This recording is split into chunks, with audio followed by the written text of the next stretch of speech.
用微光照亮夜晚，用温暖温润心灵。亲爱的朋友们，欢迎来到微光夜读。接下来开始我们本期故事，记得点击订阅并开启小铃铛。那天我们几个加班的同事一起在楼下快餐店吃饭的时候，蒋蓉突然对我说：“明天中午来趟我家，我爸妈都在。”我当时正想着怎么解决那个程序吧，下意识地便回了一声好。直到吃饭之后，那几个同事挤眉弄眼地对我说他们先走了，我才反应过来，蒋蓉说的是去他家，这个家是指的他父母的家，而不是他自己那套小出租屋。我刚想问蒋蓉这个去他家是什么意思，蒋蓉就说有点急事先走了，他家地址等下发我微信上，最后还说了一句明天12点别迟到了。我很懵逼，我在想蒋蓉这是要带我看家长了吗？就这么简单的一句，就是带我去见家长，我怎么觉得特别的不真实啊？我和蒋蓉是公司同事，我是程序部，他在运营部。我们公司不算大公司，只是利豪集团下面的一个子公司而已，但也有300-400号人。我与蒋蓉的相识，说起来也有点戏剧性。那时候我刚进这家公司，在一个已经上线运营的游戏项目组里做实习生，然后那个项目出了一个大 bug， 有玩家利用了一个福利系统刷走了上百万的游戏币。那项目组的程序组长推我出来顶锅，说是我写的程序出了问题。开会的时候，蒋蓉说了一句公道话，他说一个刚来没几天的实习生能接触到这种核心程序，那件事最后的结果是那个程序组长和他的几个嫡系被辞退，而我因为最快时间修好了那个 bug 被公司提前升为正式员工，进了另外一个项目组。那个项目组的办公室和运营部就在隔壁，因为项目的关系，我们2个部门还会经常开会。作为新人，开会的时候订奶茶、订茶点都是我的事，而出于对蒋蓉说公道话的好感，我每次都会预先问他要什么口味的。一来二去的，我和蒋蓉便熟识了起来。说句实话，蒋蓉是一个很容易让人产生好感的男人。他外形不错，身高1.75米，戴着金丝眼镜，一看就是职业精英人士。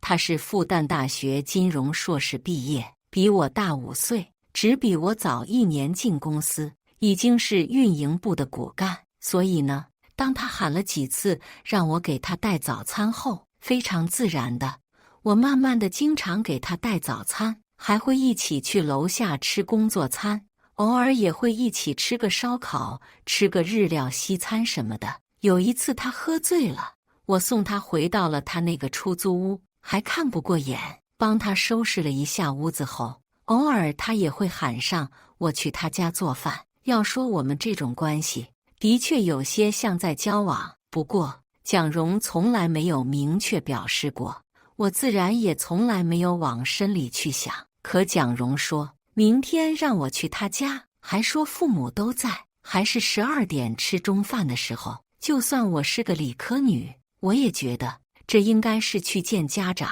可是他都没有向我表白过，没有求得我同意，然后正式确定我们的恋爱关系。不，是我压根就还没机会考虑要不要嫁给他，怎么就到了见家长这块了？不过现在我好像得正视这个问题了。我给我妈打了个电话，我跟我妈说，我们公司有个素质还不错的同事，我们玩的也挺好，认识1年多了，他喊我明天去他家吃饭。我妈沉默了10秒，说了一声知道了，就挂断了电话。我在街上站了半分钟，我在打蒋蓉的电话，她电话关机了。我想，怕什么？不就是去他家一趟，去就去呗。第2天是难得的不加班的周末，我睡了个小懒觉，想着蒋蓉家是上海本地人，按照我们组里那个本地妹子的说法，我换了一身素净衣裙，化了一个淡妆，然后去楼下超市里买了一对高档茅台酒、一些补品和水果，打了个的士，到了蒋蓉给我的地址。我这人不喜欢迟到，我先查了蒋蓉家的这个小区是位于比较偏僻的地区，所以是提早出发的，离12点还差20分钟，便到了小区。图片源于网络，青山。我找到了蒋蓉家的门牌号，还特意等了2分钟，在离12点差5分的时候敲了门。开门的是一个30多岁的女人，见了我便上下将我打量一番，然后说：“怎么这么晚才来？”我愣了一下，还没说完，她已经转身走了回去。我往里看去，蒋蓉坐在沙发上，对我招手道：“进来。”我心里有点不舒服，不过我还是走了进去。蒋蓉指着她身边的一对老人，对我道：“这是我爸，我妈，这是小丹。”我将手中提着的礼物递过去，满脸笑容地喊了伯父伯母。蒋母示意我将东西放茶几上，然后蒋蓉挪动了下身子，让我在她身边坐下。我心里有一种违和感，不过我受到的教养还是让我坐下了。我这刚坐下，那个30多岁的女人就走了过来，在我对面一坐，道：“你就是小丹啊，长得倒是蛮漂亮。听说你不是咱们上海人。”我刚想说我是湖南人，那女人就自顾自地说道：“你知道的哦，我们家蒋蓉可是复旦高材生，硕士，还是金融硕士。她从小就是优等生，得过很多大奖。你看，那墙上都是她得到的奖牌和奖状。”我看了一眼那连小学时候的体育之星都贴着的奖状墙，陪着笑道：“是啊，蒋蓉很优秀。”这时候蒋母说道：“我们家蒋蓉现在的年薪是50万，你们是同事，你也知道她很受公司看重，马上就要升职做副总监，年薪100万，也就是这2年的事。”我点了下头。蒋蓉现在年薪有没有50万我是不知道，因为我们公司的薪水是分2部分，一部分是底薪，一部分是项目分红。运营部的工资更是直接跟销售额挂钩。不过蒋蓉受运营部老总看重，这话倒是没多大错。我们项目组里就有人私下说过，现在运营部最厉害的销售是方丽，而蒋蓉是方丽手下的得力干将。这半年来，方丽出去谈合同都是带着蒋蓉。想起方丽，我不觉就想起了昨天，就在我们加完班下楼吃饭前，听说是利豪集团的太子爷送了999朵玫瑰给方丽，花篮将整个办公楼大厅都给堆满了。好吧，想远了，我这人有个毛病，一走神吧，我脸上就有点呆滞。当时蒋母便重重地哼了一声，说：“还有啊，我们家这房子可是已经付清全款了的，你知道多少钱吗？”我愣了一下，这么偏僻的小区，我还真不知道房价是多少。姑妈，你们家这房子有130多平，现在市价得800-900万了。那30多岁，到现在蒋蓉也没介绍说是谁的女人道。142平，市价1000万。蒋蓉看了我一眼后，淡淡地道。我又愣了一下，蒋母拍了下腿，道：“是啊，1000万，还没有贷款。蒋蓉自己还买了一套公寓，在市中心那里，现在的市价也不得了了。”那30多岁的女人道。我有点懵，这些可都是蒋蓉自己的钱。那30多岁的女人道。这下我有点明白了，感情这是在告诉我，这些都是婚前财产。我正准备表示我对蒋蓉有多少房子并没有任何想法，蒋母站起身来，还示意我也跟着站起来，然后带着我走到了厨房。我以为他是要带我参观一下他们这价值1000万的豪宅，还在想着我要怎么压制住心里的好笑，才能迎合一下他的炫耀？蒋母指着里面道：“周末我们家就吃2餐，你到得太晚，我们中饭已经吃完了。你把这里收拾一下吧。”我彻底呆掉了，我看向了蒋母指的方向，洗碗池里堆了很多碗，旁边还放了一些只剩下残汁和几片菜叶的盘子。看那数量和痕迹，那绝对不是一顿4个人吃饭剩下的，而且还不是一天的。我呆了一会后，缓缓转头看向了蒋蓉，我尽量用平和的声音道：“蒋蓉，这是什么意思？”蒋蓉往我这边看了一眼，满脸不在意的道：“我起晚了，忘记说了，你收拾收拾，等下我和你出去吃。”他话音还没落，他一直拿在手里的电话响了，他几乎是立刻按下了接听键，手机放在耳边听了几句后，便将电话一挂，对我说道：“渠道那出了状况，我要马上去处理。这样，你收拾好之后，跟我爸妈多聊聊啊。那边有茶叶，我妈妈喜欢喝绿茶，我爸喜欢喝红茶，别泡错了。”我简直不敢相信我的耳朵，我这是幻听了吗？这是蒋蓉说出来的话。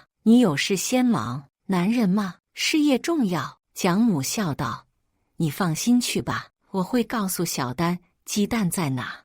你不是说他蛋炒饭炒得好，待会让他自己炒就是了。”不等他们家任何人再说话，我笑着走回沙发，拿起了我包，顺手将我买的那些礼品也拿上。我带着礼貌的笑容道：“正好，我也有事。本来以为你喊我是有公事，既然没有，那我就先走了。”说完，我也不等他们有反应，便提着那堆礼品自己走出了门。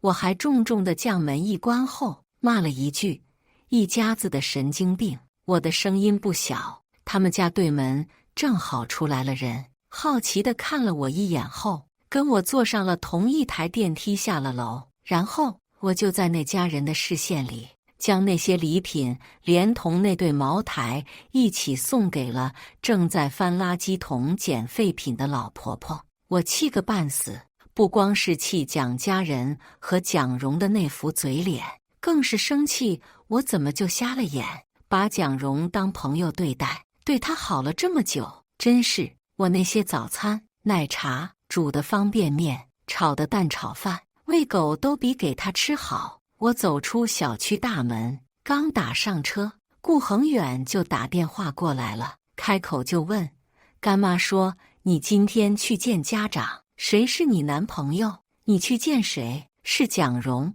哎，情况怎？”我直接打断了他的话：“什么男朋友？见家长？没有的事，就是遇到一家子神经病，简直是莫名其妙。”然后我挂断了电话。作为认识了10年的损友，我可不打算将这事的详情告诉他，否则一准不用10分钟，我家里的狗都知道了。随后我又接到了一个电话，这次我没敢挂，是我们组长的电话。接完他的电话，我就没心思生气了，我赶紧的回家改代码去了。当时我还想着，这事过去就算了，我大人有大量，不跟这种神经病计较，以后跟蒋蓉绝交就是。可我没想到，我还真是天真单纯的过分，也难怪我妈说我是没有受过社会鞭打的温室花朵。第2天，因为改代码改到天亮，我11点才到的公司。我问了一句组长新改的代码能用后，便准备去泡杯咖啡提下神。然后呢，就算是还没睡醒，处于迷糊状态，我也觉得不对劲。公司的人看我的眼神特怪异。我去茶水间的路上，那些人都拿着一种看八卦的眼神看着我，我走一路就被看一路。还有人明目张胆地在我身前和身后指指点点，我实在是有些摸不清头脑，拉了我们组里的那个外号包打听的本地妹子到厕所里，问她这是出了什么状况。那个本地妹子用一脸惊讶加上羡慕的神色对我说道：“恭喜你啊！我姨妈家是开酒楼的，你们的婚宴不如定在我姨妈家那里，我让姨妈给你打8折。”我更加懵逼，婚宴？什么婚宴？我怎么不知道我要举办婚宴？妹子用你居然还见外的神色瞪了我一眼，道：“行了，全公司的人都知道你昨天去见了蒋蓉的家长，你们已经定下了婚事，连婚期都定好了，3个月后，对吧？”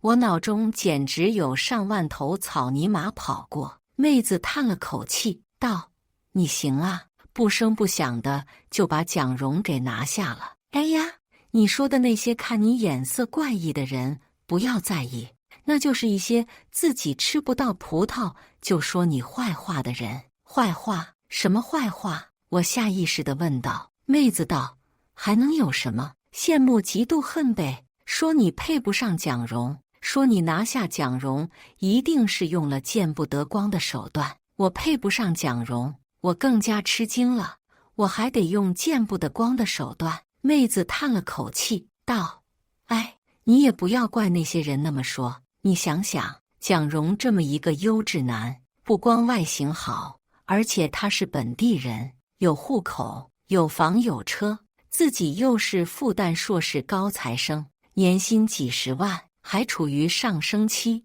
这条件可是打着灯笼都难找。可你呢？你是一个外地人，还是乡下的吧？听说你家里条件也不好，你看你整天的 T 恤牛仔裤，吃的也是快餐盒饭，这也太节省了。还有，你还有个弟弟，有人说听到你在茶水间接电话，是你弟弟问你要钱，你那么节省，这钱肯定都做伏地魔去了呀。所以他们说你肯定是用了什么手段，否则怎么可能高攀上蒋蓉？我气得要死，当场便给蒋蓉打电话，可她没有接。我就问那妹子，我要跟蒋蓉结婚的事是从哪传出来的？妹子说是早会的时候蒋蓉自己说的，而且又有昨天一起吃快餐的那几个同事证实，蒋蓉喊我去她家见父母，图片源于网络，亲删。所以蒋蓉跟着方丽出去谈事之后，这事就通过公司内部聊天网络传了个遍。我气个半死，可找不到蒋蓉，又不能当面对质，我只能跟那妹子说这是没影的事，蒋蓉叫我去她家是送项目资料，我跟蒋蓉没有任何关系。看到妹子一脸惊讶，我也懒得解释了，出了厕所回到了我的办公桌前。没有多久，我的微信亮了起来，是刚才在厕所外面见到的另外一个项目部的主美，她发了一段话给我：蒋蓉喜欢的不是你，她喜欢的是方丽那种火焰美人。你给蒋蓉带早餐，她则是天天给方丽准备营养餐。话闪动了一下后，便迅速被撤回。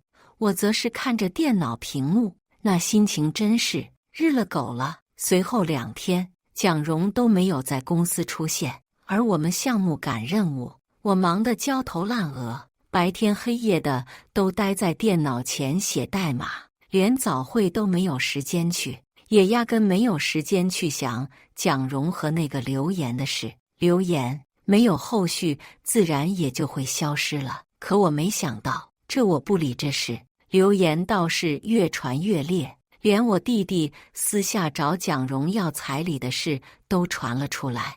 那天我们组长偷偷把我拉到一边，问道：“小丹，你和蒋蓉那事到底怎么回事？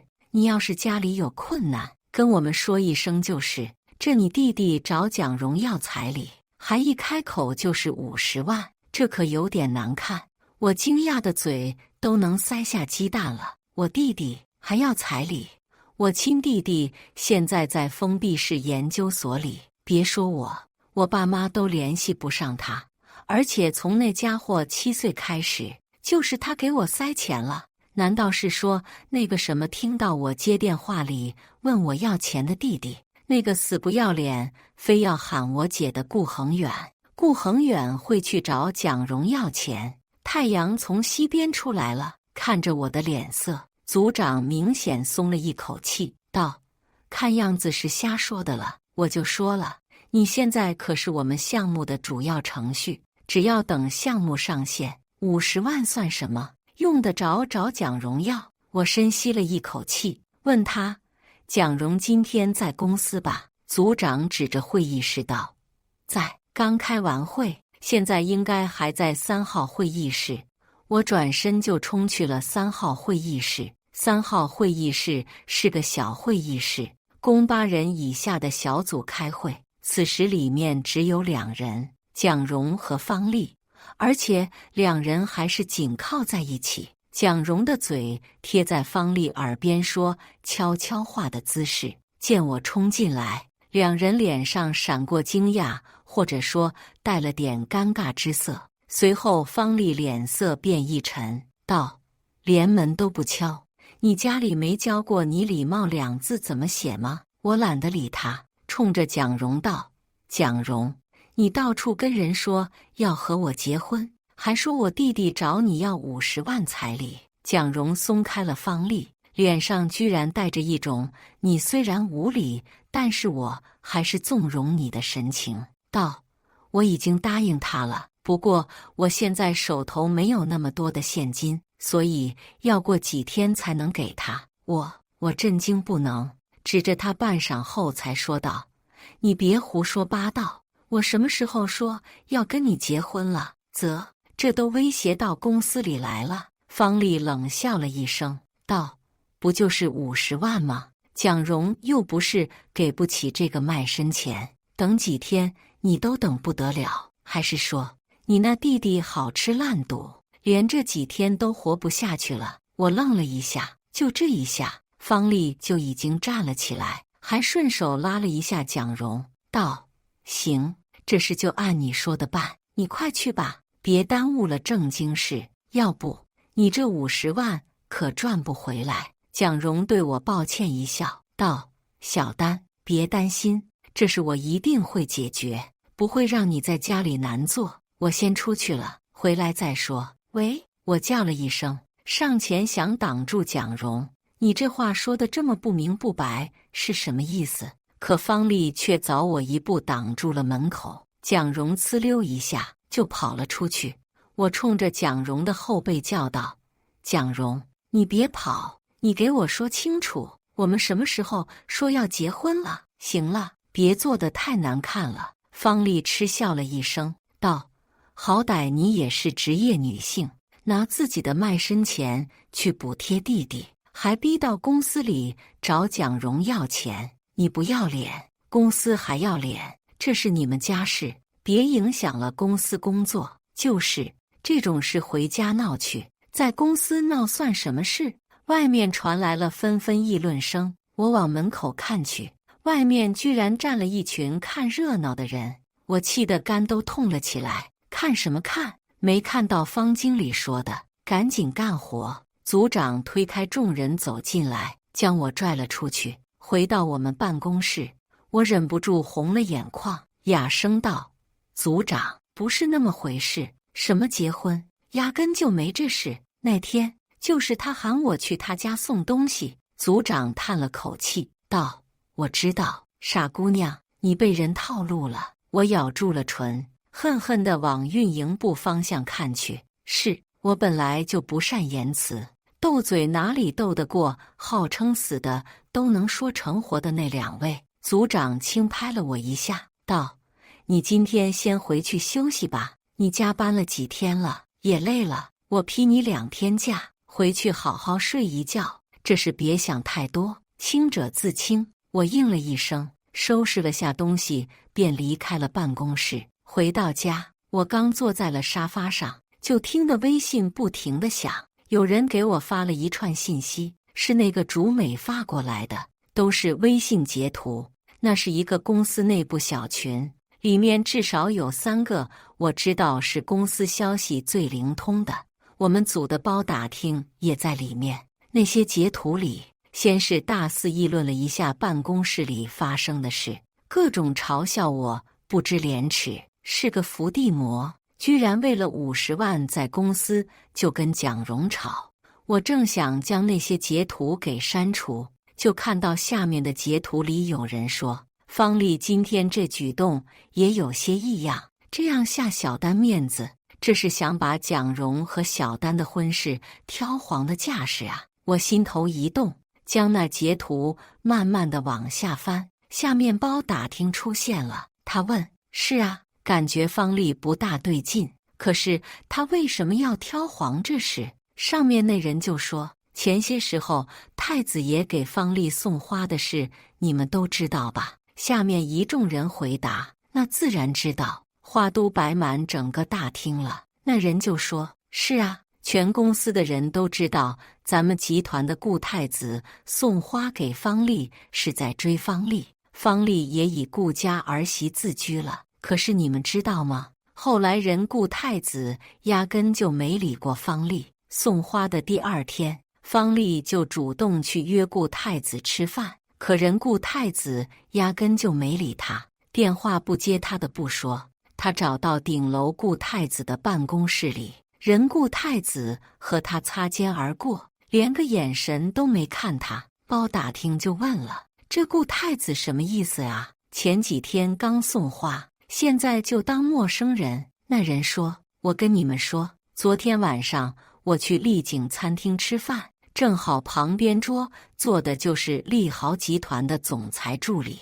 当时有人问他，听说你们太子爷给一个女人送了999朵玫瑰，利豪集团是不是喜事尽了？结果那总裁助理说，没有的事，顾太子才20出头，这年轻人好玩，那天喝多了酒，便喊人送花，他这事也不是一次两次了，醒了之后连送给谁都不记得。哎，人家有钱任性，就是玩。下面跟着的是一排排的惊叹号。那人又说道，所以说顾太子压根就对方丽没意思，人家估计连他是谁都不记得了。方丽多聪明啊，肯定是知道自己做不成顾家儿媳了，所以才想搅黄了蒋蓉和小丹的婚事。你们想想，咱们公司里还有谁的条件能比蒋蓉好？下面有人说道，这以前蒋蓉追方丽追得殷勤，只差没舔她脚趾了，方丽却一心只想着往上走，现在倒是想起了蒋蓉了。又有人说道，这你们就不明白了吧？这男人一直舔，那是可有可无的备胎，可那男人不舔了，转而要和别的女人结婚了，而自己的高枝又没了，这谁能受得住？你们看吧，后面肯定还有好戏看的。截图到这里为止，我看着那些截图冷笑了3声，转手就将那些截图转发给了顾恒远。随后我将手机一丢，洗了澡后便睡了个昏天暗地。第二天都只是起来喝点水，随便吃点，便又接着睡。第3天，我想着组长是给我放2天假，便也没去公司。到楼下餐厅吃了顿大餐后，便回家准备继续睡觉。图片源于网络，亲删。刚到家就接到了包打听的电话。包打听说，小丹，你快点回公司，出大事了。他说完就挂掉了。我再打回去，他居然不接了。我换了一身衣服就往公司去，才出电梯，在电梯口的包打听就把我拽到了一边，压低了声音道，王总带了人事部的人来了，说要开除你。我一愣，王总应该是公司管运营的那个王副总，但是带着人事部的人来开除我，什么意思？咱们测试出问题了。包打听低声道，测试？我有些不解，我这段时间加班加点就是为了赶测试版本，但是原定的测试时间不是明天吗？所以组长才让我回去休息2天，以最好的状态迎接测试。现在我这个副主程都不在，就测试还不是运营部，非要昨天晚上开测。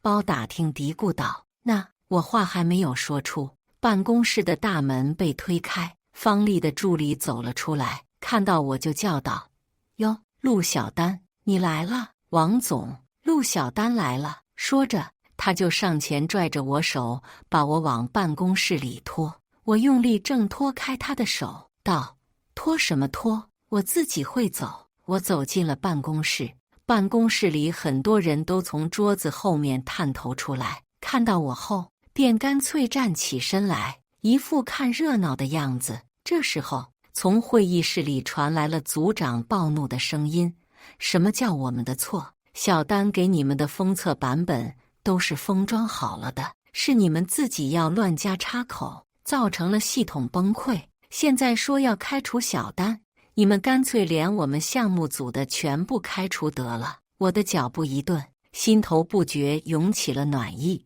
你叫什么叫？老于，你知道公司在你们项目上投了多少钱？你这个完成时间是一拖再拖，公司有说什么吗？现在好不容易测试了，结果上线就系统崩溃，你知道造成了多坏的影响？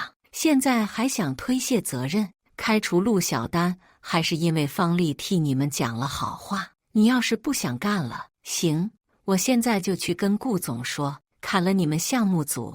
王总的声音比组长更大，还伴随着拍桌子的声音。方丽替我们说好话，我不觉冷笑，用屁股想，都是方丽出的主意，让王总开除我，这是想要抢回蒋荣，所以连这样的下贱手段都用出来了。我深吸了一口气，快步上前，推开了会议室的门。组长回头看到我，脸上就浮起了不赞同的神色，还使眼色让我离开。不过方丽比他更快地开口：“哟，陆小丹来了呀，王总，他就是陆小丹。”陆小丹。王总扫了我一眼，道：“来得正好，把字签了，收拾东西给我滚。”王总，组长叫道：“你这么做不公平。”方丽冷声道：“公平？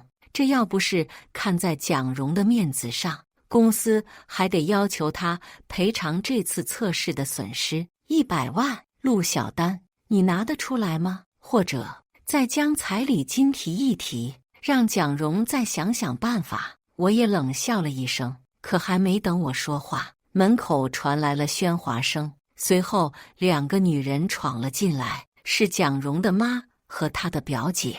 方丽助理做着挡人的样子，其实却是将他们2人推进了会议室，然后堵着会议室门口，让门大敞着。我不觉又在心里冷笑了一声。这时候我倒是不着急去反驳方丽了，我倒想看看方丽到底还整了多少幺蛾子。蒋母进来后便四下看了一下，然后就对方丽说：“方经理，你别听这女的瞎说，我们家蒋荣压根就不想理她，是她死皮赖脸的粘着，还特意跑到我们家去，提了2瓶假茅台，就想哄骗了我们家老蒋。这我先说明，我们是不同意的，蒋荣也不愿意。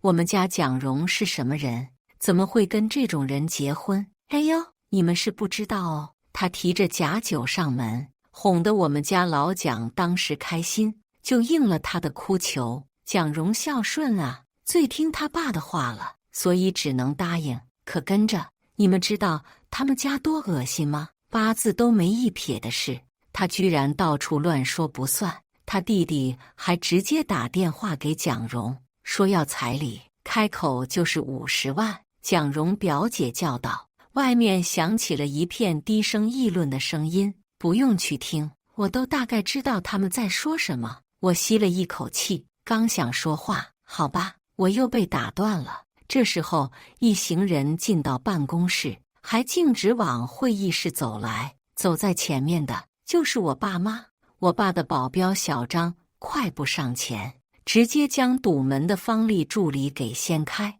让我爸妈走进来。刚进来，我妈就问：“谁是蒋荣？你们是什么人？怎么就这么闯进来？”保安！王总大叫道，他声音还没落。顾恒远从我妈保镖小刘的身后冒了出来，道：“哟，老王你也在啊？”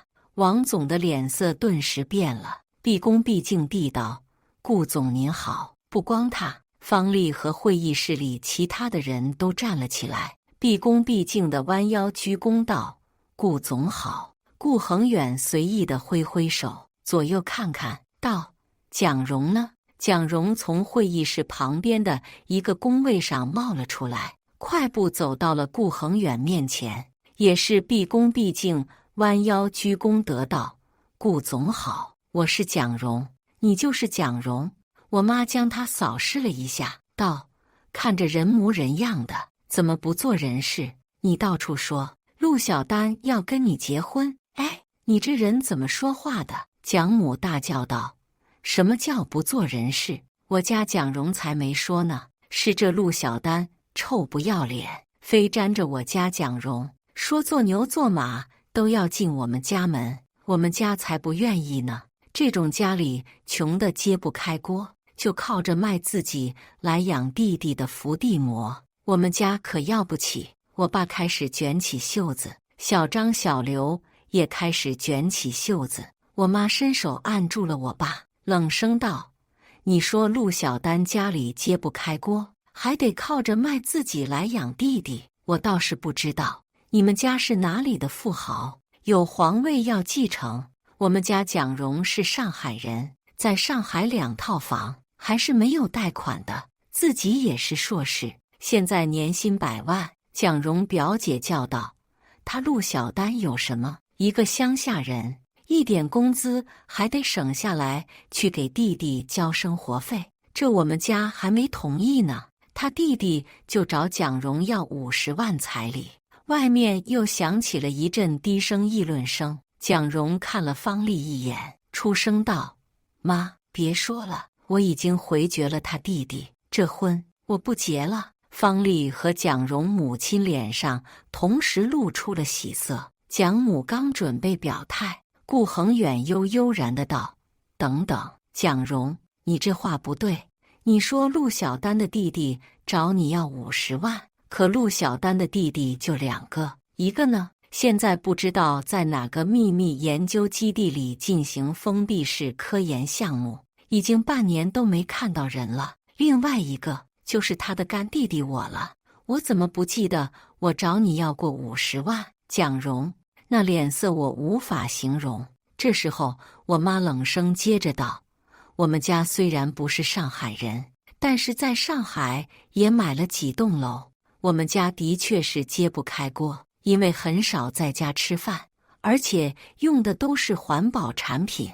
你说要揭开的那种锅，我们家没有。”蒋母的脸色也很是五颜六色，唯有方丽的脸色虽然有些白，但还没有失态。她问道：“请问你们和陆小丹是什么关系？”我爸啧啧2声道：“顾恒远，你说你这用的都是些什么人？你脑子里没长脑细胞吗？我们说的不够明白吗？”顾恒远带着一种合体的笑，对方丽道：“这位是陆总，那是我干妈秦总，也是我们利豪集团的股东。陆小丹是他们的女儿，也是我姐。”被我一瞪，她嘿嘿笑道：“干姐。”这下方丽的脸色跟蒋蓉和蒋母一样了。顾恒远道：“我知道最近公司里的流言都是你们俩搞出来的。蒋蓉，我从来没有见过你这样无耻的男人。你是看着追方丽不上，所以利用小丹做借口，到处乱说你要跟小丹结婚，让方丽在意你，还用小号在公司群里说什么小丹用见不得光的手段得到你。你倒说说，怎么见不得光？就你这屌样，小丹看得上你？”蒋蓉脸色惨白，说不出话来。倒是蒋蓉那表姐不怕死，叫道：“你胡说什么？那天就是他去的我们家。”还什么？我妈冷笑道：“我女儿的确是去了，可坐了没有10分钟就出来了，连带去的礼物都拎了出来，送给了收垃圾的阿姨，还假酒，那可是正经的飞天茅台。我这里可是有当时的录像，还有你们家对面邻居的证词。我女儿出门就骂了句：你们是一群神经病。至于你们家是什么样的人，要不要我放一下你们周围邻居是怎么评价你们的？”我有些呆，但还是忍不住对小张暗竖了一下大拇指。就这么点时间就收集到这么多，这肯定是小张出马了呀！干妈，跟这种人渣没必要生气。顾恒远对我妈柔声说完后，又对方丽道：“你倒好，蒋蓉这一说要结婚，你就慌了，跑我这里想跟我确定关系，你算老几？就你这人尽可夫，人老珠黄的女人，你也想打我的主意？知道攀不上我了，你就着急了，又觉得蒋蓉不错了，所以便想方设法的害小丹。”话音微顿，顾恒远对外招了下手，几个总裁室的助理走到了门边。顾恒远道：“方丽，你们运营部一直有猫腻，我一直在查。我倒是没想到，这次你居然为了陷害小丹，露出了这么大的漏洞。你申请了150万的宣传费用，写了保证书，要引流进来30万人，可其实只有3000人。方丽，你敢做，就要知道后果。”小东将运营部所有的电脑和资料全部封了。王总，你也先别走，你和人事部的电脑和档案我也得封，听到没有？全部封查。看着总裁室的那些助理向运营部走去，蒋蓉和方丽脸色灰败。王总跌坐在了椅子上，我妈则是拉起了我的手，道：“我们走，瞧你这样，又是熬了几个通宵吧？我们回去。”后来，顾恒远把我们项目组单独独立出来，成立了一个新公司。我呢，是公司第2大股东，兼任主程序。再后来，方丽、蒋蓉、王总他们被查出了上千万的职务贪污，已经被送交刑侦。至于顾恒远，他被出关出来的我亲弟弟暴揍了一顿。我亲弟弟还对我说，顾恒远送那些玫瑰就没安好心，那个死混蛋。我这才算明白，从那之后，我就把顾恒远当成瘟神来躲，一直到我们项目正式上线那天，我才见到他。当然，这是后话了。故事完，接下来是我们本期第2个故事。记得点击订阅并开启小铃铛。发现相恋9年的男友出轨后，我毫不犹豫地摘下他的求婚戒指，踩在地上，赏他一个响亮的耳光，最后扔掉他的行李，让他滚出我的房子。分开后，他又开始怀念我的好，雨夜抱着红玫瑰站在我家门口，声泪俱下，说要给我一个真正的家。我只是轻飘飘地抛下一句：“滚吧，老娘自己也能给自己一个家。”小区里光秃秃的银杏树上挂满了雪，风灌进肺里，刺得人生疼。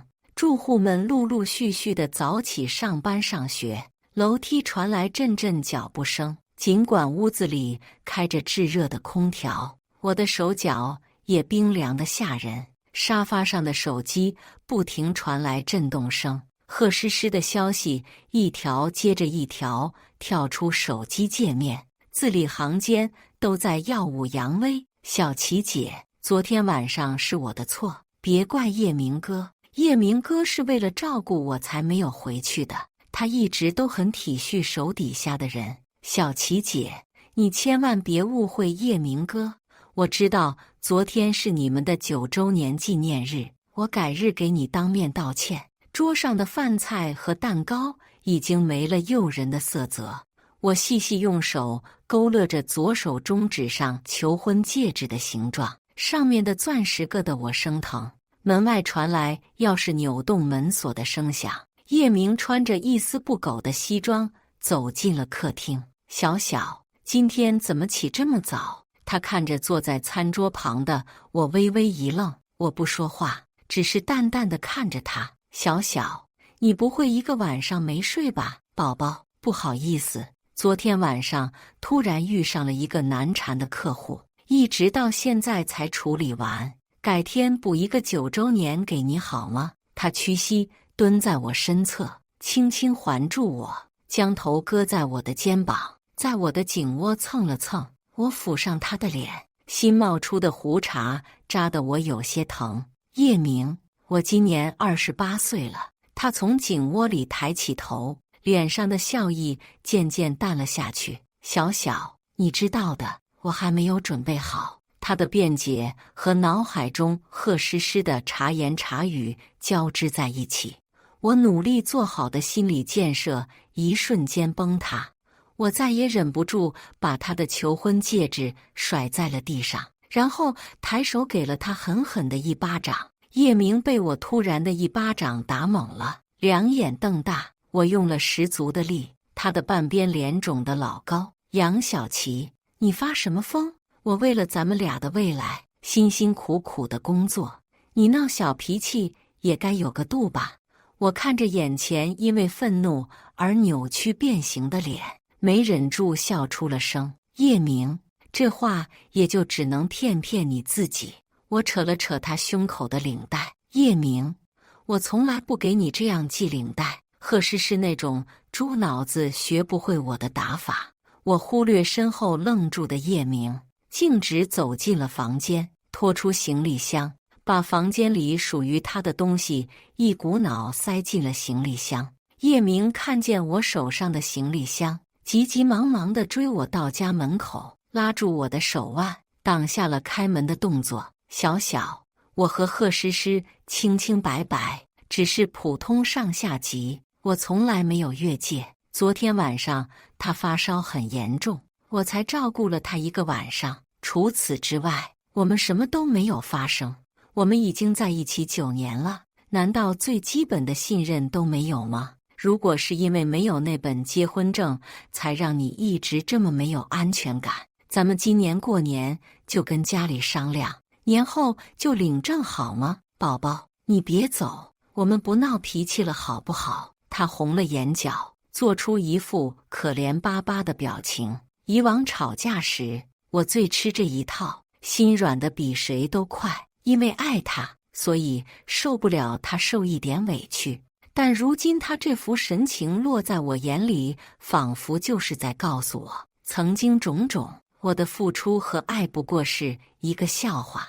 我用力掰开他握在我手腕的手，推开家门，将行李箱扔了出去。叶明，你好像搞错了一件事情，这是我家，该走的人是你。随后连推带拽的把叶明也弄了出去，然后干脆利落的把门反锁，无视叶明在门外把房门拍得砰砰响。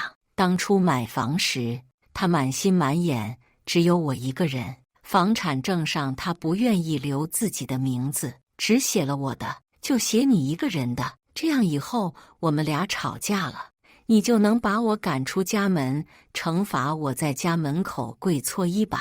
叶明的眼睛亮晶晶地盯着我，神情无比认真。房产中介暗戳戳夸赞他是个疼老婆的好男人，不知道收了多少买房的小姑娘羡慕的眼神。只是谁也想不到，昔日的玩笑话竟然一语成谶。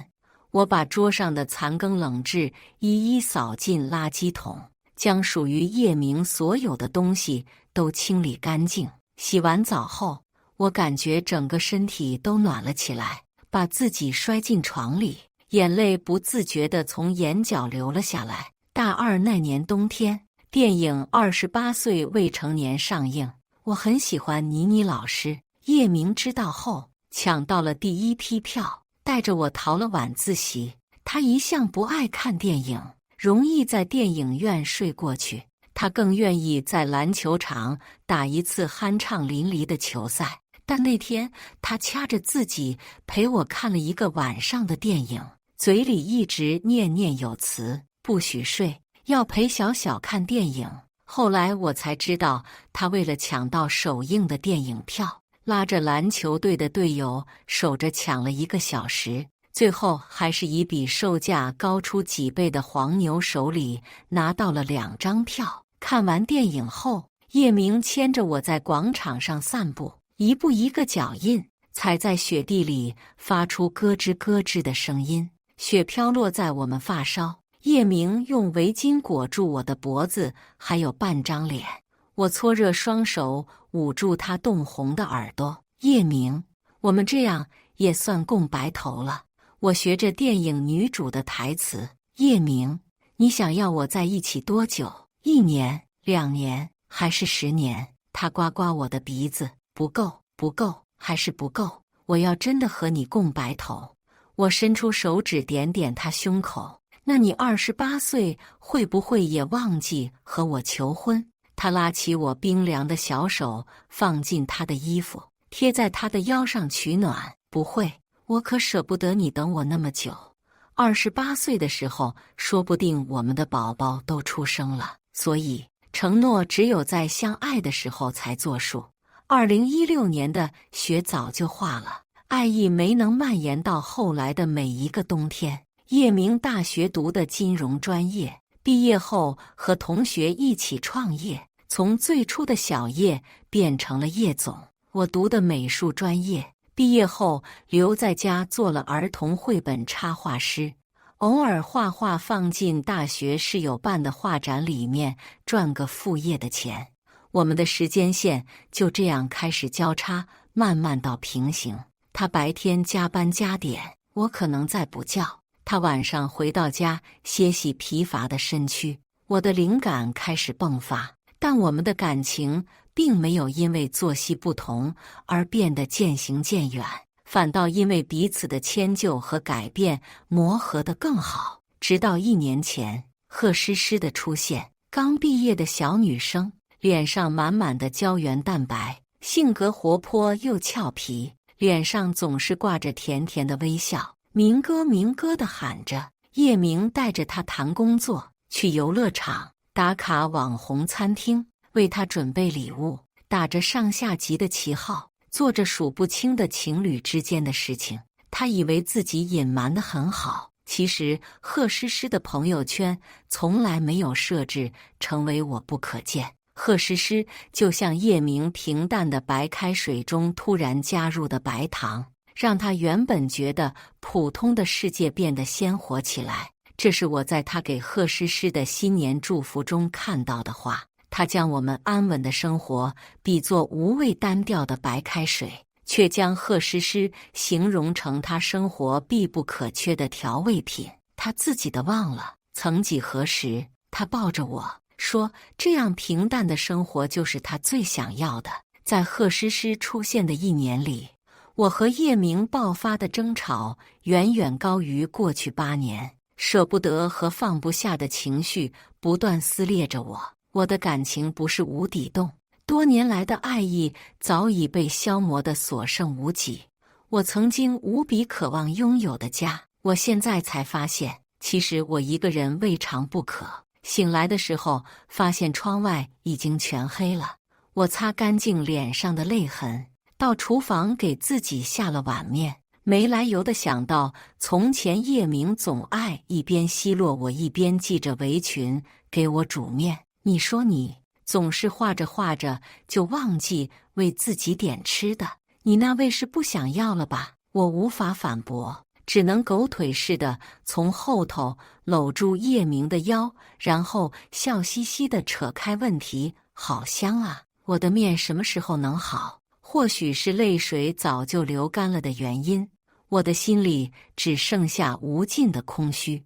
我仍然念着从前毫不吝啬爱意的叶明，却也是真的恶心透了如今面目全非的前男友。手机的来电铃声打断了我的思绪。小小，今年什么时候回家过年啊？妈妈的声音从手机那头传来，我才记起离新年还有不到1个月的时间。还不知道，我过2天告诉你。今年叶明跟你一起回来吗？不会，我们分手了。我没有想过瞒着家里分手的消息。我们自从互相见家长后，每年都要到彼此家里串门，谎话瞒不了多久，但出于为长辈的身体考虑，我还是编造了性格不合，没办法磨合的假话。妈妈很久没说话，我生硬地转移话题，最后这通电话草草结束。直到回家过年，我也没有收到任何关于叶明和贺诗诗的消息。那天过后，我就干脆利落地把他们俩所有联系方式拉进了黑名单，附赠贺诗诗一句真心的祝福，希望你和叶明婊子配狗，天长地久。下飞机的时候，老远就看到了一身黑的文玉，他像往常一样接过我的行李箱，一路无言。这种状态对于重组家庭的孩子再正常不过，尤其是我和文玉这种相看两相厌的情况。打我记事起，我们家和别人家是不一样的。我的爸爸不会像别人的爸爸一样举高高，妈妈也不会像别人的妈妈一样亲亲孩子的脸蛋叫宝贝，给孩子买最新版的玩具，做好吃的饭菜。我的爸爸10天半个月见不到人影，今天搂着这个阿姨，明天亲着那个姐姐，妈妈总是抱着我不停地哭，一遍又一遍打给爸爸，让他滚回家，然后擦擦我的眼泪说对不起。直到4年级那一年，爸爸攀上了一个有钱人家的女儿，离婚带着娃，对方不嫌弃爸爸的风流往事，也不介意爸爸还有家庭，只要他离婚，就同意和他结婚。爸爸为了过上他梦寐以求的好日子，逼着妈妈在离婚协议上签字。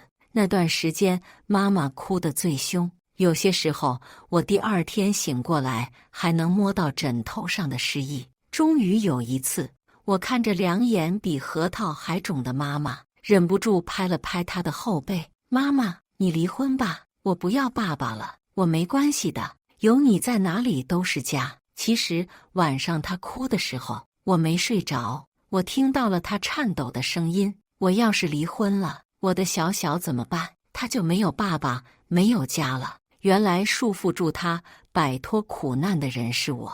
爸爸扔给我们一笔抚养费后，就迫不及待地带着他的新老婆和新女儿离开了这个小破地。妈妈也带着我离开了这个噩梦一般的地方。离婚后，为了谋生，她用瘦弱的身躯撑起了我们小小的一个家。街坊邻居看她生得漂亮又年轻，都给她介绍对象。她看着年幼的我摆摆手，把他们全部都赶出了家门。直到遇见文教授，他不嫌弃我这个拖油瓶，满心欢喜地把我们接回了他家。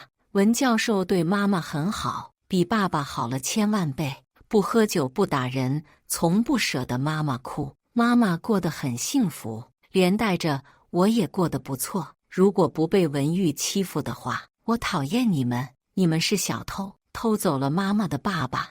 我从到文教授家的第1天开始，我就知道文玉不喜欢我和妈妈。彼时我读初1，而文玉只是一个读3年级的小萝卜头。她一点没有遗传到文教授的温文尔雅，反而是个混世魔王。她不敢为难被文教授护着的妈妈，就把目光放在了我身上。趁大人不在家，她恶狠狠地拿过我的作业，撕成碎片，又把我唯一的小熊玩偶扔进垃圾桶。我不想和他做过多的争辩，闹到大人那里去，又要让妈妈为难，后妈最难做。而文玉却以为是我不敢，于是变本加厉。最过分的一次，差点要了我的命。趁妈妈陪着文教授出差，偷走了我的钥匙，把我关在了门外。那天大雪纷纷扬扬，路面已经结了冰。我在门外被楼道的风吹得瑟瑟发抖。当时处于上班节点，我又初来乍到，人生地不熟，无助的感觉包围着我每一处呼吸。我的手因为敲门砸出了淤青，门后的文玉只重复着一句话：你这个小偷，这才不是你的家，你回自己家去，不许进来。心里的委屈快要溢出来，我捏紧我的校服外套，在大街上晃荡。我不知道去哪，也不知道走了多久。我站在蛋糕店门口，看着别人家的爸爸妈妈给孩子挑蛋糕，就像野猫偷窥着属于家猫的幸福。蛋糕店老板看我可怜，把我带进了店，给了我一块卖剩下的奶油蛋糕。很腻但很甜。小朋友，你家长呢？这么冷的天怎么不回家呀？我的鼻子冻得通红，捏着勺子的手微微颤抖，努力憋住要掉下来的眼泪。我早就没有家了。邻居带着警察叔叔找到我时，我已经因为高烧住进了医院。那场雪要了我半条命，生病的疲乏感让我陷入了沉睡，梦里的片段支离破碎。一会儿是满身酒气的爸爸把东西砸了一地，妈妈脸上带着巴掌印，麻木地清理着一地狼藉。隔壁的邻居骂骂咧咧喊着能不能安静点。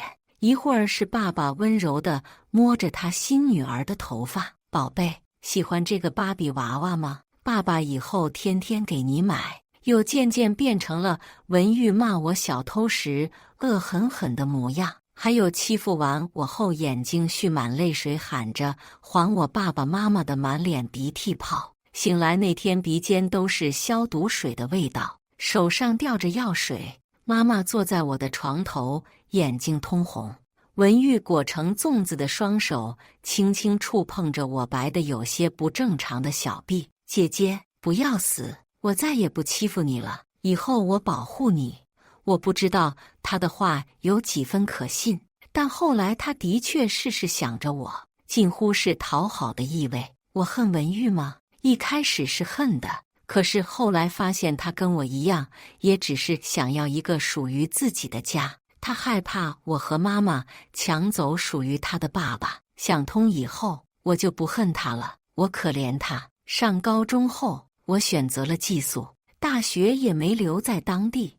我没有体会过家庭的温暖，面对文教授的关心和文玉的示好，不知道如何回应，干脆选择了逃避。妈妈经历了好多的辛苦才换来的幸福，我也不希望我影响她的生活。直到后来，我学会怎么去爱，怎么去接受和回应爱。多年过去，我面对妈妈和文教授已经不会再抗拒和躲闪，只有面对文玉时总觉得尴尬。长大后，他早已看不出当年的小霸王模样，剑眉星目，轮廓流畅，标准的帅哥长相，也早就没了年少时咋呼呼的性格。追在后面喊的姐姐也变成了小小，为数不多的交流也发生在饭桌上。他捡着文教授的话头，我补充下一句：家家户户门上都贴着对联，小区里的小孩聚在楼底下一起放鞭炮，过年总是热热闹闹的。饭桌上，妈妈和文教授两个人的脸上都挂着止不住的笑意，话里话外不过是家长里短。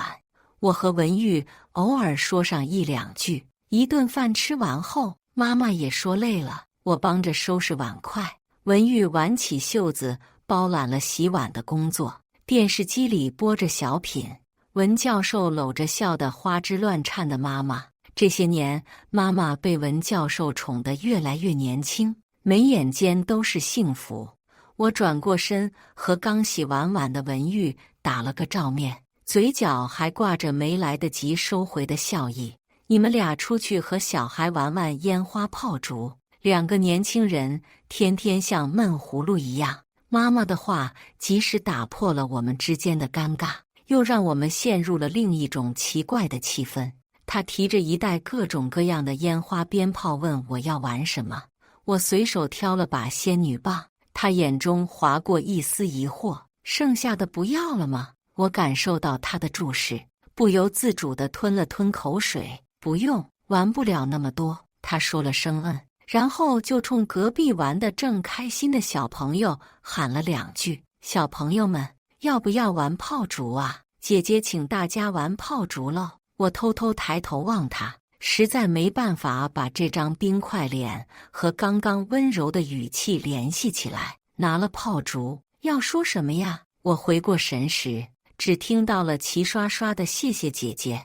我有些发懵地望着面前的这一堆小土豆。姐姐不太会玩这些东西，大家陪姐姐一起玩好不好啊？我还反应过来，就被文玉推到了小土豆堆里，被迫打成一片。刚想问清楚他到底想干嘛，他已经把我举在手里的仙女棒点燃了。姐姐玩得开心，新的一年也要开心。妈妈接到叶明父母的电话时，我们正在收拾旅行要带的行李。文玉说，觉得年年都走亲没意思，今年想要和我们一起出去走一走。我没什么意见，妈妈兴致勃勃的，文教授自然是应着她，挂了一个又一个，铃声还在坚持不懈地响起。妈妈无奈，只能摁下接听键。电话外放着叶明父母里里外外不过都是那几句。叶明他知错了，和小小那么多年的感情怎么能说散就散呢？妈妈的脸色渐渐凝重，那头还在喋喋不休，希望妈妈能够多劝劝我。文玉抢过手机，眼里划过一丝愠色，闭嘴，想要娶小小。叶明他也配，让他滚。我还在惊讶于文玉的行为，他已经把行李都收拾整齐，对妈妈露出一个标准的小狗笑。走吧，咱们出去玩喽。出去疯玩半个月回来的结果就是家门口堆满了垃圾。邻居见我们回来，吐着瓜子皮八卦，你们出去玩没跟亲家说呀？他们来了找不到人，怪着急的嘞。不过你们家小小找的亲家是真好啊，女婿长得周正，工作又好，还大方，年年拿这么多礼。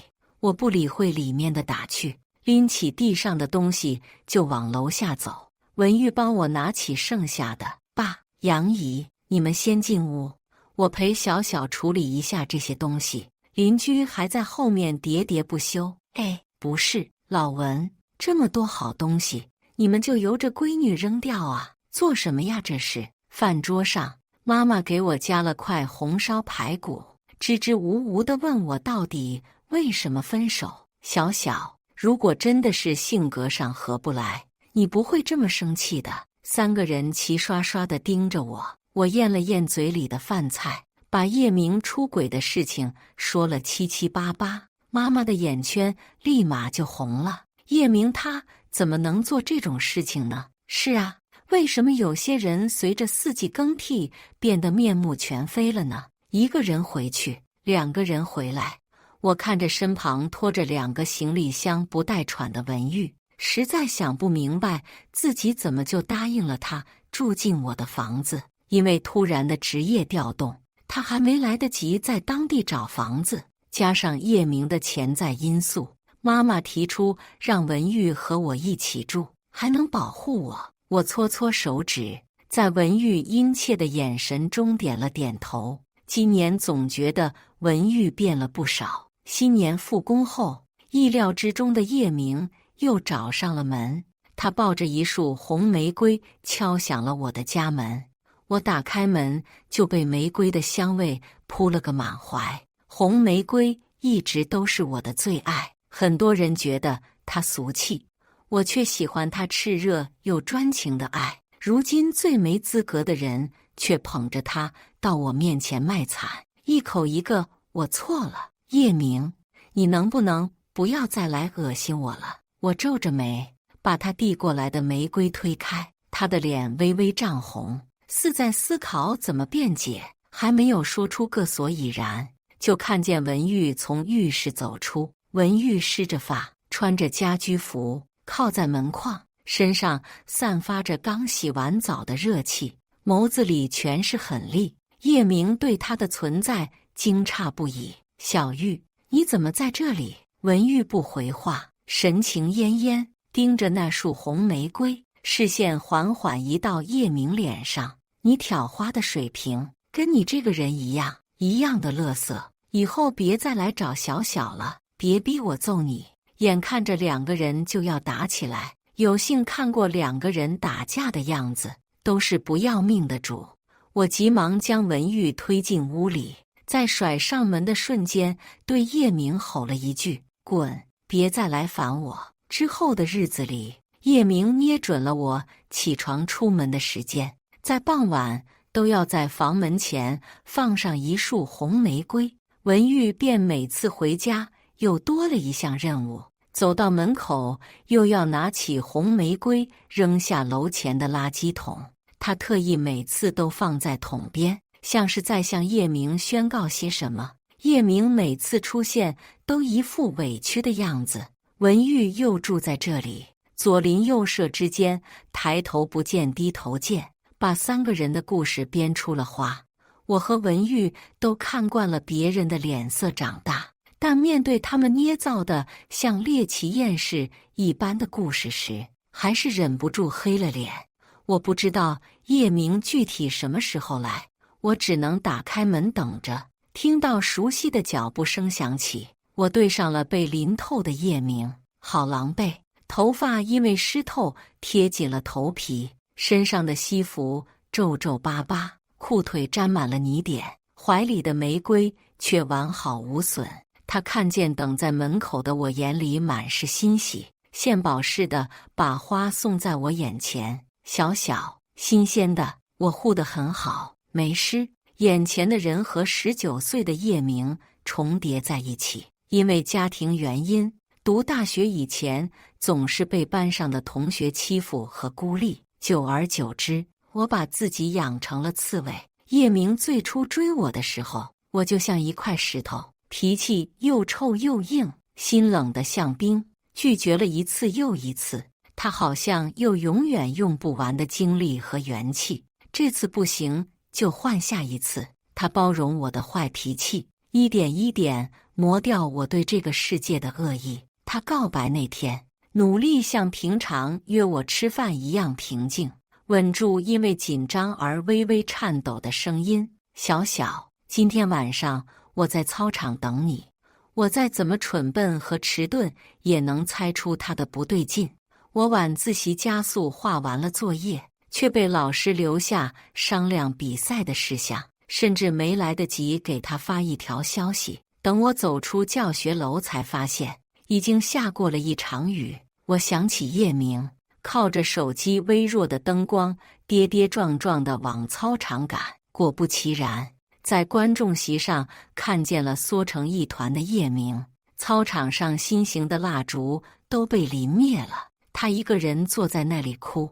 我走过去，轻轻拍了拍他的肩膀，他的眼泪大滴大滴往下掉。小小，你怎么才来呀？蜡烛都灭了。又小心翼翼地递出手中的红玫瑰。小小，我护着他，没淋湿。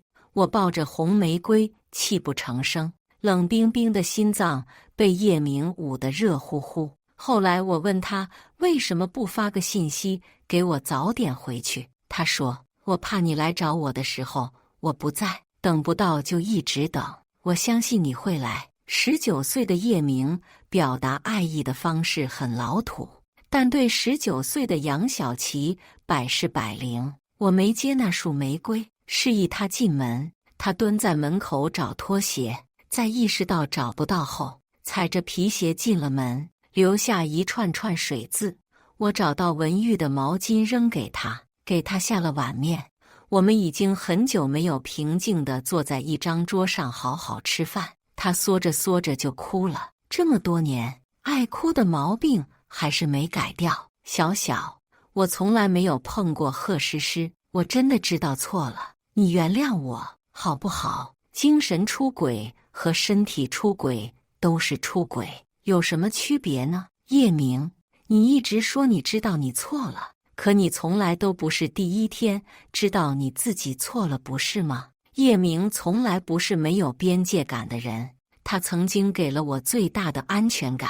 他不是不知道贺诗诗的感情，也不是不知道贺诗诗光明正大的发着暧昧的朋友圈，故意装病装柔弱引起他的注意，更不是不知道贺诗诗背地里给我发了多少条示威的消息。他只是乐在其中，所以纵容他，包庇他，贪恋着隐秘关系带给他的刺激感。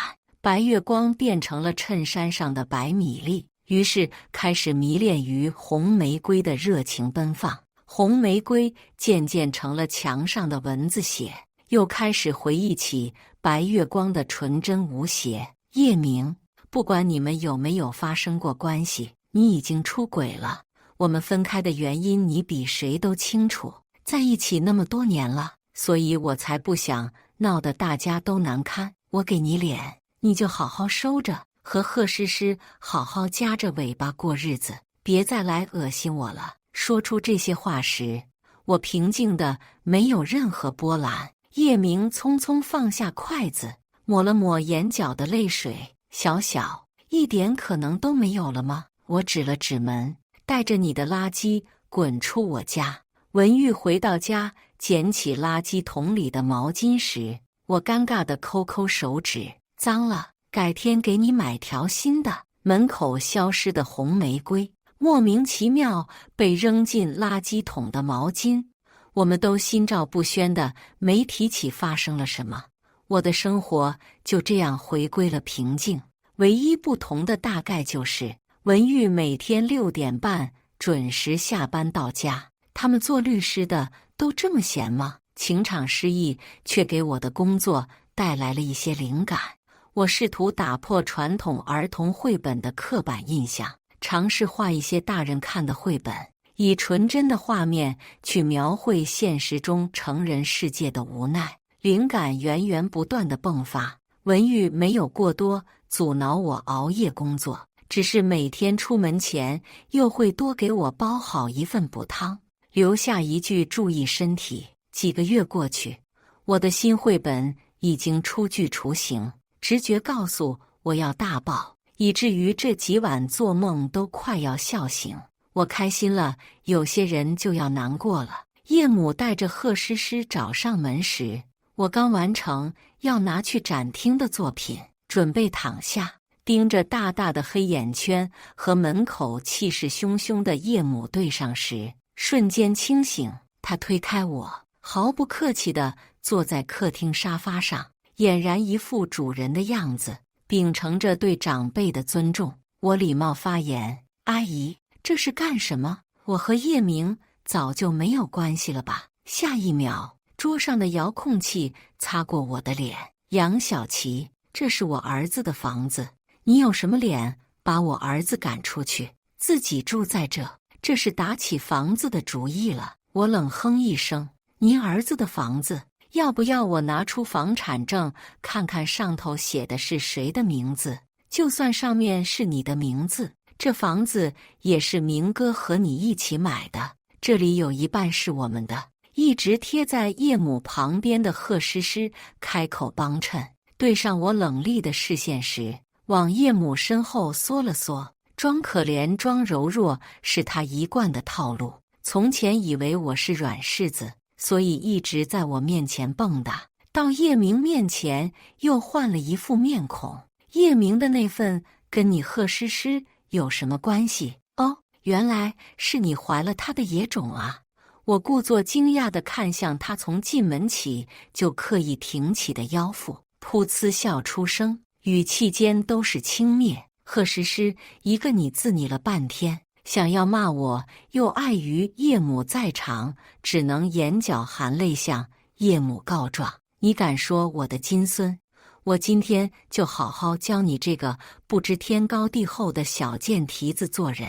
他向我冲过来，我以为他要动手，结果他跪在家门口就开始嚎：“没天理了！这个女的给我儿子戴绿帽，野男人都带到家里来了，还霸占我儿子的房子。现在我跟我儿媳上门讨说法，我儿媳肚里怀着我的宝贝孙子，他欺负我们娘俩没力气，对我们俩又打又骂。哎呦喂，没天理了呀！人善被人欺，我们好人怎么就这么难啊？大家伙都出来看看呐，看看和你们住这里的是个什么样的坏女人啊！”贺诗诗瞄准时机，抱着肚子跪在叶母旁边，细声呜咽，像是委屈却又害怕的不敢哭。梨花带雨的美人，真是我见犹怜。可惜了，我是瞎子。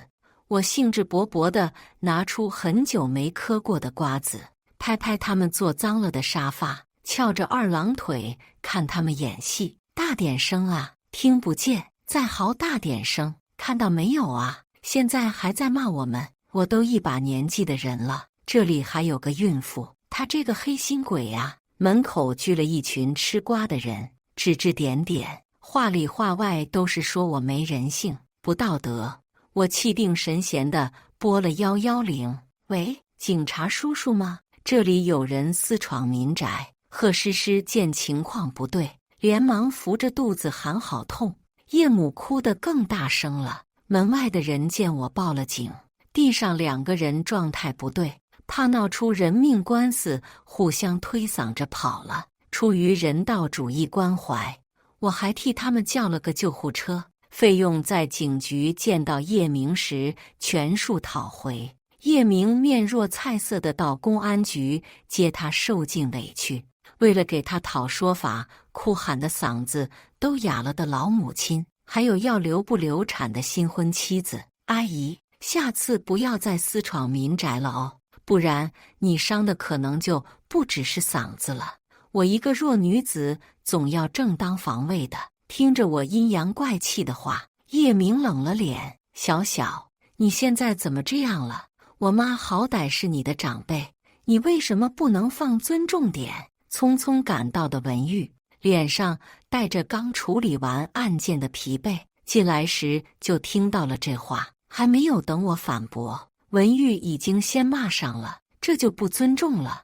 你妈到我们家哭丧扰民的时候，怎么不知道自己是长辈？我再次警告你，别再打扰小小的生活，不然我可以把你真的送进局子。不信你可以试试。虽然有点不合时宜，但是突然觉得文玉有点小帅，不是长相上的帅气，是人格上的魅力。房子始终是横在我和叶明中间的问题，不管叶母会不会再来闹，住着和叶明一起买的房子就足够让我膈应一辈子。把他赶出去那一天，我就开始找买家了。叶明，房子我会卖出去，到时候钱1人1半打你卡上，管好你那一家子。我什么作风你知道？在网上刷到我的恶霸行径时，我是万万没想到的。一波刚平，一波又起。原来我的人生阅历已经如此丰富了。视频里面不光明晃晃地控诉我给叶明戴绿帽，骗叶明为我买房子，还欺负他的母亲和妻子。所谓的确凿证据是，今天中午叶母和贺诗诗在我家门口撒泼打滚，我坐在沙发上冷眼旁观的视频，还有我和文玉同进同出的照片。除了我和文玉，其他人的脸都打满了严严实实的马赛克，用脚趾头都能想到谁干的。网络的传播速度快到令人发指，评论区全是清一色的骂声：狗男女不得好死，辜负真心的人吞1万根针，竟然连老人和孕妇都欺负，畜生不如。这女的长得就一副浪荡样，真贱啊！妈妈在网上看到后气得直哭，打着电话骂了他们1小时，最后3个人轮着哄才安抚好她的情绪。那几天出门总是能感受到周围人充满恶意的眼神，在背后指指点点，甚至有人掏出手机开始拍视频。我努力装作不在意，拿起圆滚滚的鸡蛋，打算回家煎2个荷包蛋抚慰自己。旁边一个大姨却见准时机把我撞开，鸡蛋掉在地上，裙子溅满了蛋液。哎呦，我可不是故意的，我这手啊就是不听使唤，就看不惯那些没良心的烟渣做派。大姨毫不掩饰眼神中的轻蔑，旁边传来阵阵讥笑声。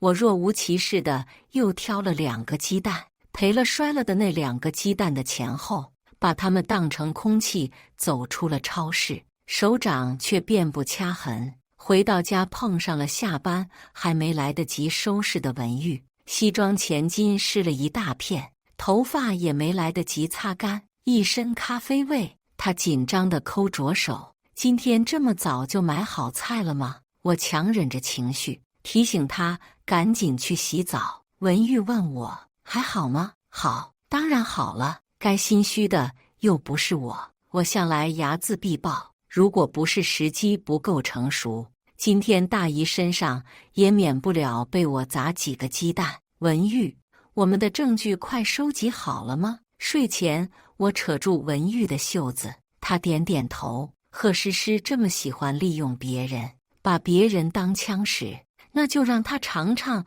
被自己打出的子弹射中的滋味。因为原本视频的热度，超市发生的事情也被有心之人发布到了网上，骂声更上一层楼。评论区充斥着各种不堪入目的词汇和图片。在大家都骂得正起劲时，一个博主冒了头，将原视频悄悄进行了加工，不仅仅还原叶母和贺诗诗的样貌，还贴心地为他们添加了字幕。随后又把我和叶明相知相恋，最后叶明出轨贺诗诗的故事添油加醋讲了出来。之后不断的有素人博主作证，我和叶明是校园有名的模范情侣，而所谓的男小三文玉只是我的弟弟。最后我亲自上场甩出了贺诗诗和我的聊天记录，他跟我炫耀时从来不会刻意隐藏，处处都彰显着叶明对他的独特。视频里的我学着贺诗诗最爱装的柔弱样，眼眶泛红，语气低沉，夹杂着颤音，说到伤心处时还流下几滴泪水，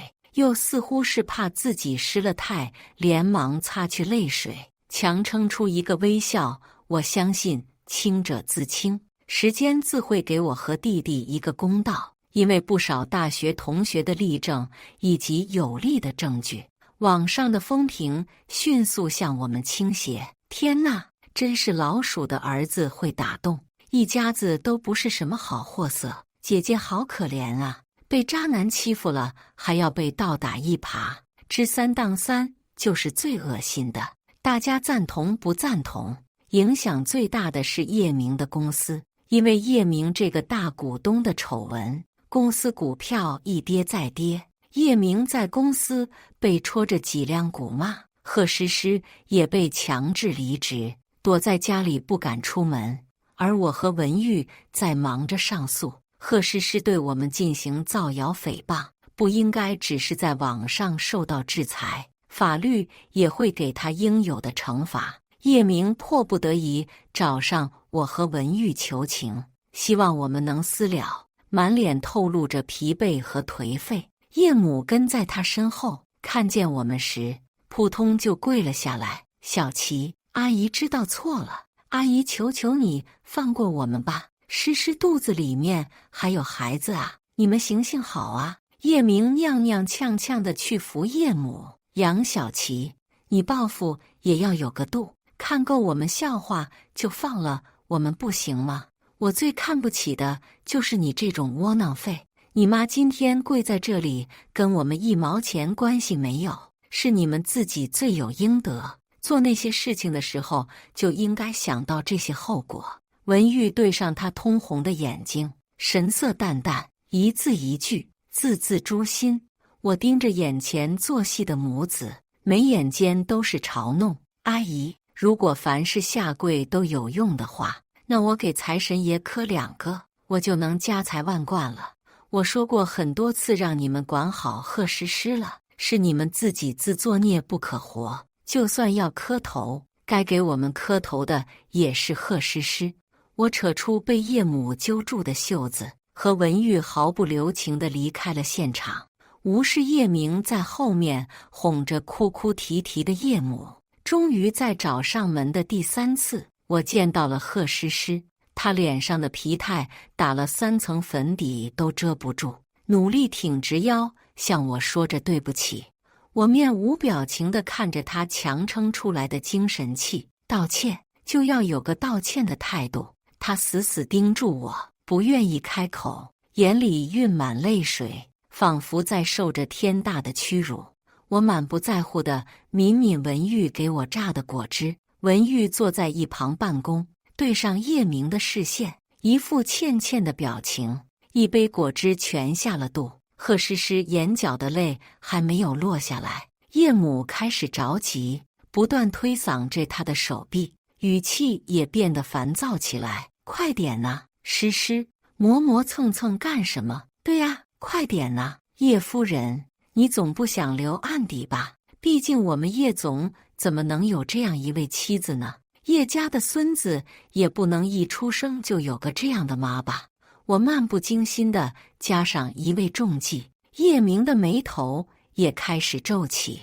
叶母听到金孙，直接拽着他的肩膀往下按，他想要甩开叶母，却被叶明一巴掌打歪了头。清脆的响声在客厅响起。贺诗诗不可置信地抬头看着她深爱的丈夫，肚子里孩子的父亲。我无心看他们狗咬狗的家庭大戏，要吵回去吵，要打回去打，道完歉，我们私了，以后桥归桥，路归路，我走我的阳关大道，你们演你们的狗血八点档。贺诗诗扶着肚子，做事要跪，我扯住她的手，大清早亡了，不需要行这么大礼。他的眼泪打湿了我的衣袖，对不起，对不起，对不起。签完和解书后，贺诗诗想要跑出去，却被叶母拉住。跑什么？等下把我的宝贝孙孙跑坏了。事情以我拿到卖房的3/4的金额结束。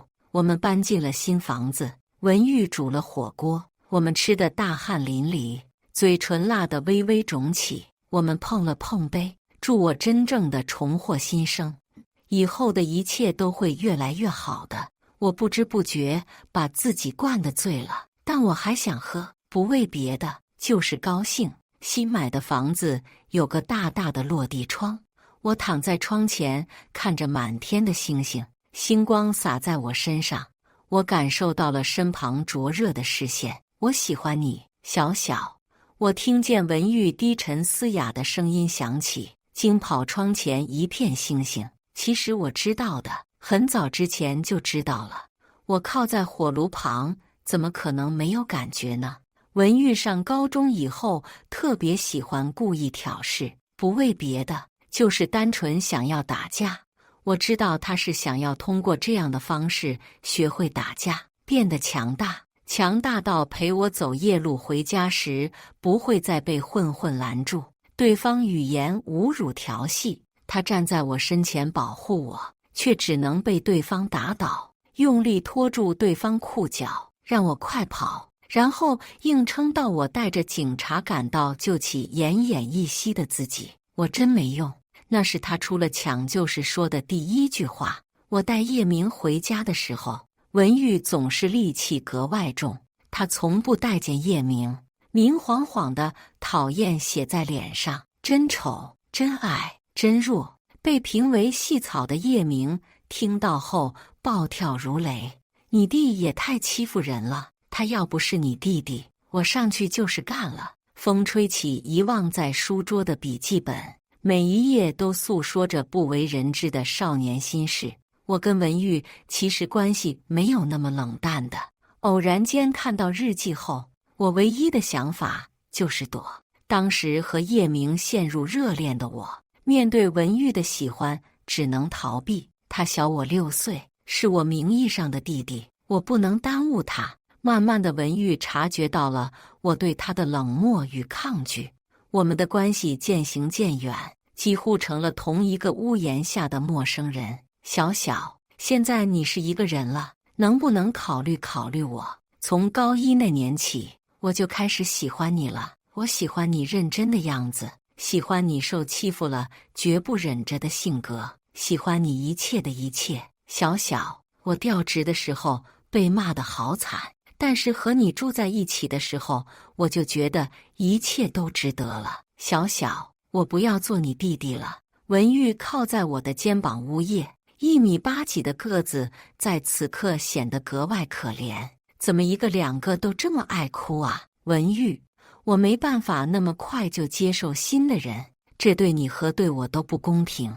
我喝光易拉罐里面的酒，听着文玉在耳边哭着叨叨我不理他那几年的委屈。第二天起来时，我已经躺在了床上，头疼得快要裂掉。昨晚不知不觉就睡了过去，迷迷糊糊中感觉到自己被文玉抱进了房间，然后他掖了掖被角，落下一句温柔的晚安，走了出去。文玉已经上班去了，厨房热着养胃的粥和醒酒茶，和我预料的差不多。我的新书爆了，被几个出版社抢着要。不仅如此，之前的几本绘本也因为这本书的爆火，重新火了一把。我真正的感受到了一把数钱数到手抽筋的快乐，看着账户余额，充实感越来越强。很多读者说在书中找到了共鸣，书中可可爱爱的动物形象，用最淳朴的话语表达出了大家的辛酸，幽默中带着一丝强颜欢笑，但也在一定程度上治愈了为生活而奔波的他们。我在第2年冬天拥有了人生中第1场签售会，书粉有可可爱爱的小朋友，也有和蔼可亲的爷爷奶奶，还有热情洋溢的年轻人。有人认出了我是那个在网上被前男友背刺的女生，于是不知不觉中，我又多了一个美强惨人设。世界破破烂烂，很开心。曾经捡破烂的自己，也能够成为缝缝补补的一员。签售会结束，外头大雪纷飞，我提着书粉朋友送的小礼物，向广场中撑着伞的黑衣帅哥冲去。嘿，帅哥，在等谁呀？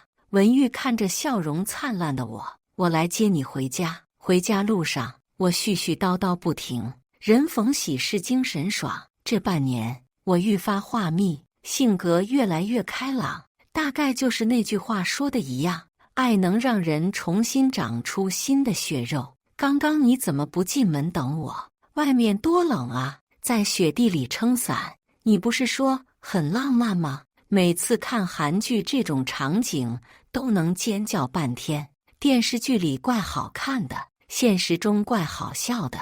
文玉，你个大傻子！每次一到下雪天，我就想起那年冬天把你弄丢了，被我爸打2只手的血肉模糊。怎么做错了被罚还不服气啊？当然不是啊，我是每年冬天都要骂自己一顿，多冷啊，差点把我老婆冻没了都。你会不会气啊？我回去让爸揍你。感谢大家的观看，本期影片大家觉得是第1个故事精彩，还是第2个故事精彩呢？欢迎大家在下方评论区讨论。如果你喜欢这类故事，记得点击订阅微光夜读，并分享给更多的人，这会对我帮助很大。再次感谢大家的观看。